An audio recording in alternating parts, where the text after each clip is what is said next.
Alors bonjour à tous, je continue ce chapitre 14 avec quelques exemples sur le calcul des travaux des forces. Alors on va reprendre avec le travail des forces de frottement. Ici on suppose un objet qui glisse sur le sol. On va supposer qu'il est horizontal, ce sol. Horizontal sur une distance AB égale 2 mètres et qu'il est soumis à une force de frottement F égale 5 newtons. Faire un schéma et calculer le travail de F. Alors il faut faire le schéma, bien sûr. Alors j'ai déjà fait le sol horizontal. J'ai mis le vecteur déplacement AB.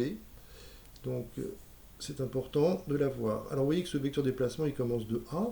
Eh bien on va représenter en fait les forces en partant de A. Et puis on va faire directement une modélisation ponctuelle de l'objet. On va considérer qu'il est ponctuel. Tout du moins, on va ramener l'ensemble des forces à un point, et ce sera le point A, origine. Vous voyez, je vais faire un peu plus gros, comme ça on voit bien. On va continuer, c'est comme si cet objet était une bille, ici. Alors, cette bille se déplace, hein, il y a le sens du mouvement par là. Le sens du mouvement, je le rajoute, en fait, c'est pas forcément nécessaire, puisqu'il est marqué ici, le vecteur AB. Donc c'est clair qu'on va de A vers B. Cet objet est soumis à plusieurs forces. On nous dit déjà qu'il y a une force de frottement, donc on va la faire. Alors il n'y a pas besoin on ne se soucie pas de l'échelle ici. Donc il y a une force de frottement F. Les forces de frottement sont toujours opposées au mouvement. Elles retiennent, elles empêchent d'avancer, hein. Et puis, on n'oublie pas que cet objet donc est sur Terre, il est sur le sol, il pèse quelque chose. Il y a donc le poids, une force verticale vers le bas, et également la réaction du sol qui s'oppose au poids et donc qui est de même valeur. J'ai mis 1 cm. Voilà. La réaction, on va l'appeler R.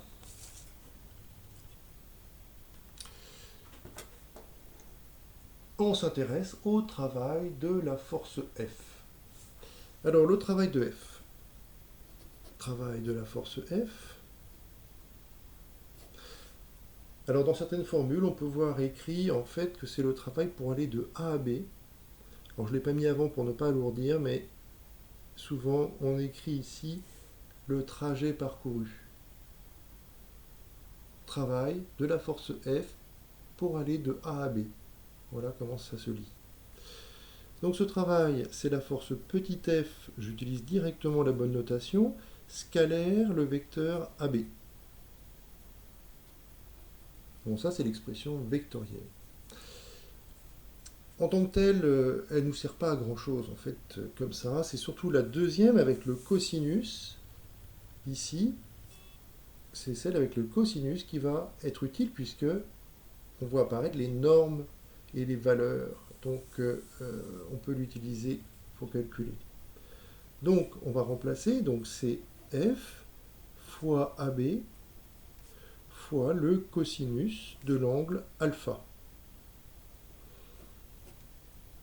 Alors petit problème, on connaît AB, on connaît F, mais on ne connaît pas alpha ici, il n'est pas donné.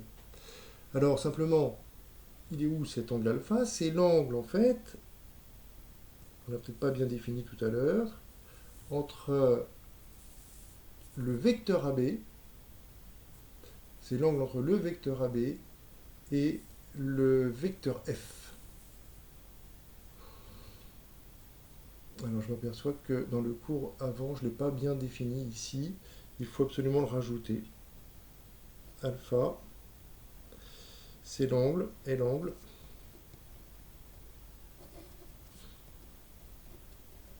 entre AB et F.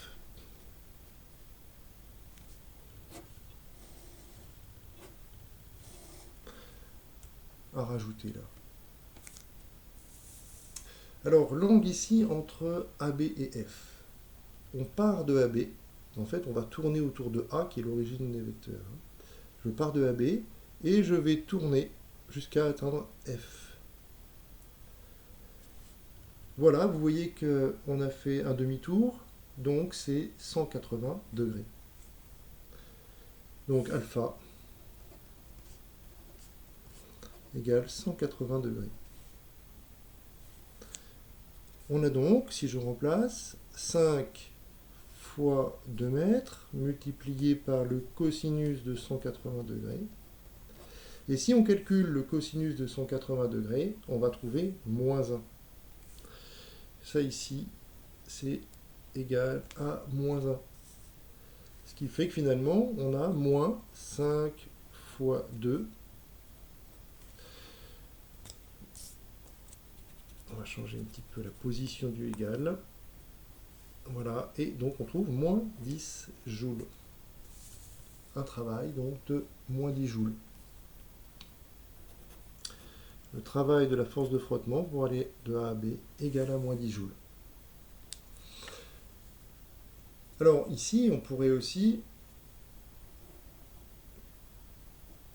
dire que le travail pour aller de A à B de la force de frottement F, comme l'angle est de 180 degrés, on peut remplacer le cosinus par moins 1 et en laissant F et AB, on obtient moins F fois AB. Et cette formule, en fait, on l'avait déjà rencontrée au tout début du cours. On peut l'utiliser également directement pour les forces de frottement ou pour toute force qui est opposée au vecteur déplacement. Bon, mais il est bon de savoir le démontrer, de savoir utiliser, revenir avec la formule du cosinus.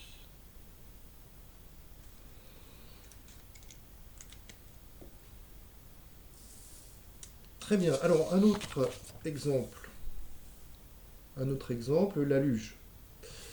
Alors ici vous avez un garçon qui tire une luge avec ici une corde qui fait un angle, on voit bien, alpha avec l'horizontale.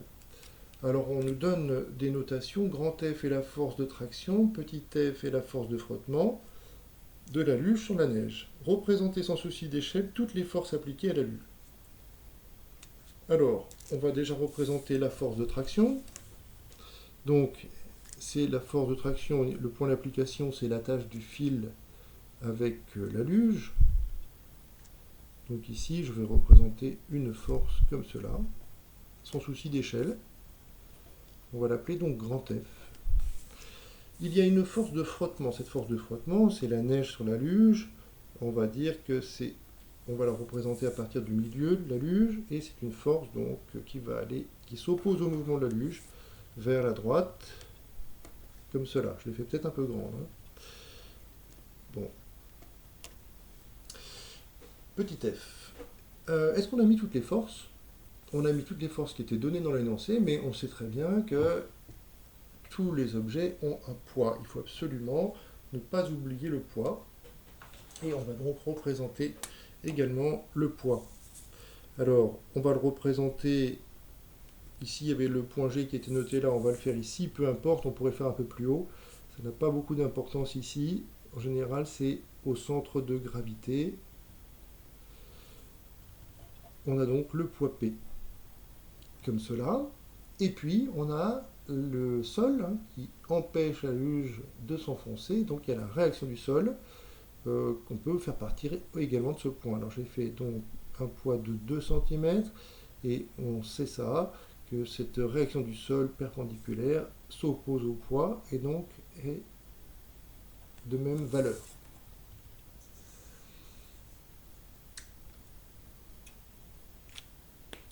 Voilà, alors deuxièmement, on nous demande de représenter sans souci d'échelle toutes les forces appliquées, ça c'est bon.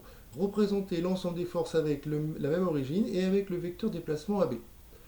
Donc, on nous demande de en fait, les mettre avec toute la même origine et avec le déplacement AB.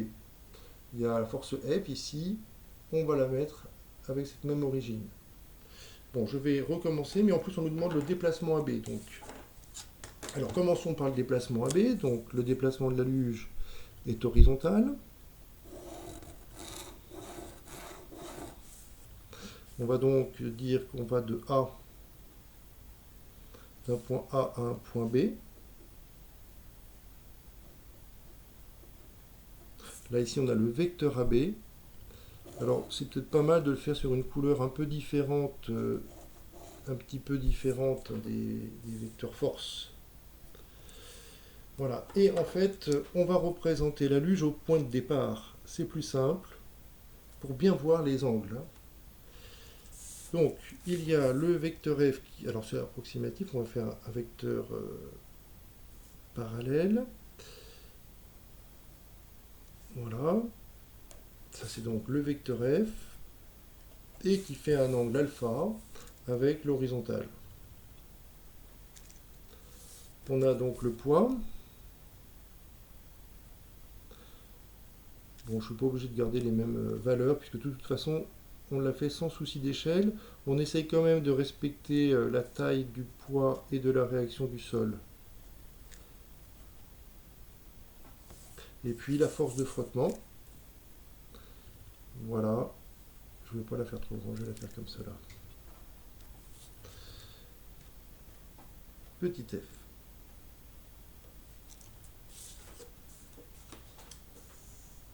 Voilà l'ensemble des forces. Et on nous demande maintenant de calculer les travaux, enfin le travail de chacune de ces forces. Alors on va commencer peut-être par le plus simple. On va calculer le travail du poids de R, de F et de grand F. Alors, pour P, pour le poids P.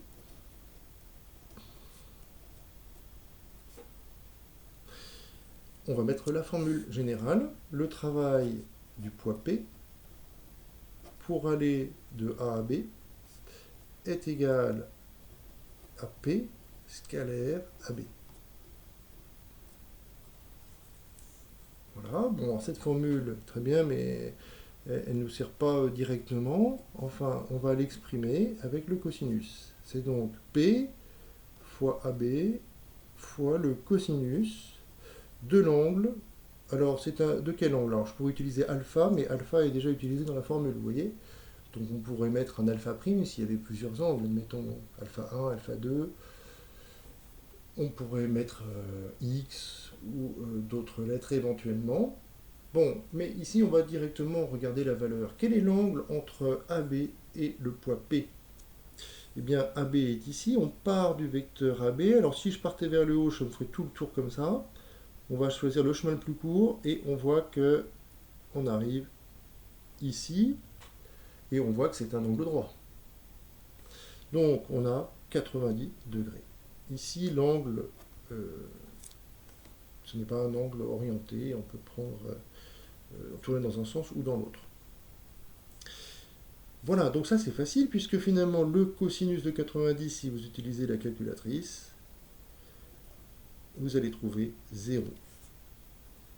Le travail du poids est égal à 0 joule. Le poids ici ne donne aucune énergie. C'était à prévoir parce que le poids est perpendiculaire au déplacement. Il ne permet pas ou il n'empêche pas le déplacement. Il n'est ni moteur ni résistant. Et donc c'est un travail nul. Alors on comprend bien que ça va être la même chose pour R, pour la réaction du sol. Pour la réaction du sol R. De même, le travail pour aller de A à B de R est égal à 0 joule. Il y a un angle droit, cette force ne travaille pas. On pourrait éventuellement même se passer de l'expression ici et dire, justifier en disant, car le vecteur R est perpendiculaire à AB. Tout simplement. Alors passons maintenant à la force de frottement.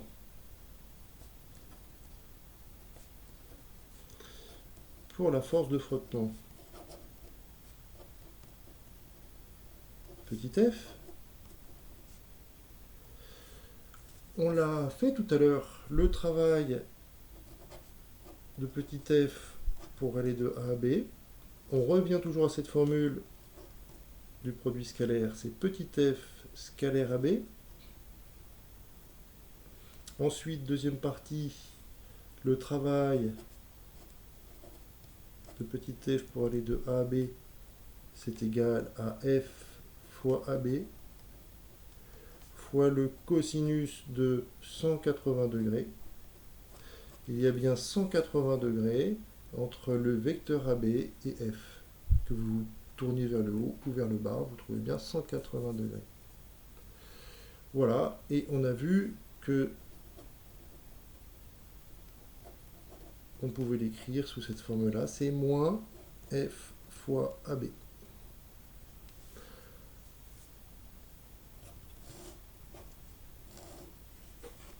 Voilà. On pourrait faire donc le calcul puisqu'on nous donne les forces, les valeurs. Alors faites bien attention, dans l'écriture ici c'est F avec la flèche, alors que là il n'y a pas de flèche. Bon. Il faut essayer de bien respecter ces diverses notations. Donc petit f, on nous dit que c'est 10,4 newtons, multiplié par AB qui est égal à 10 mètres. Donc on trouve moins 104 joules. C'est un travail résistant.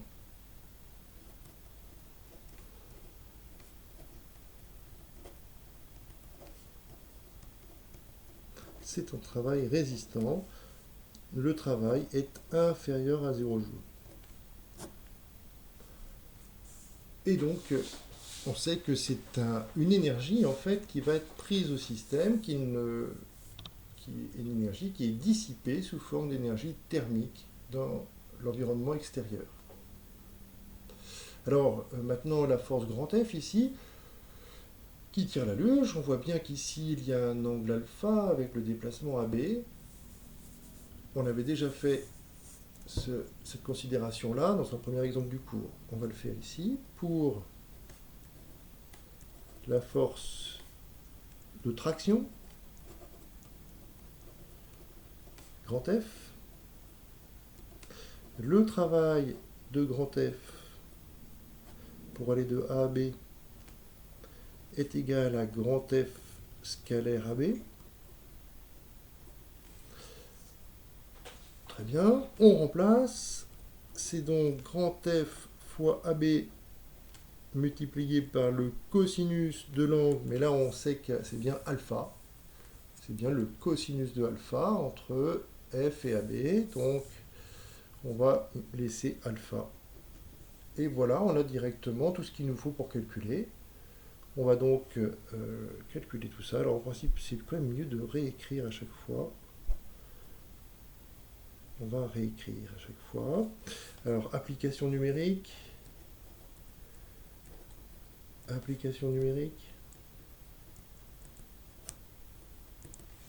Le travail de F pour aller de A à B. Et alors, grand F, on nous disait 12 newtons. 12 newtons. Bon, je ne vais pas laisser l'unité là, pour ne pas alourdir. Multiplié par un déplacement de 10 mètres et multiplié par le cosinus de 30 degrés. Alors, un petit calcul. Donc, on va faire 120 multiplié par le cosinus de 30, ce qui nous donne en fait 103,9, on va arrondir à 104 joules.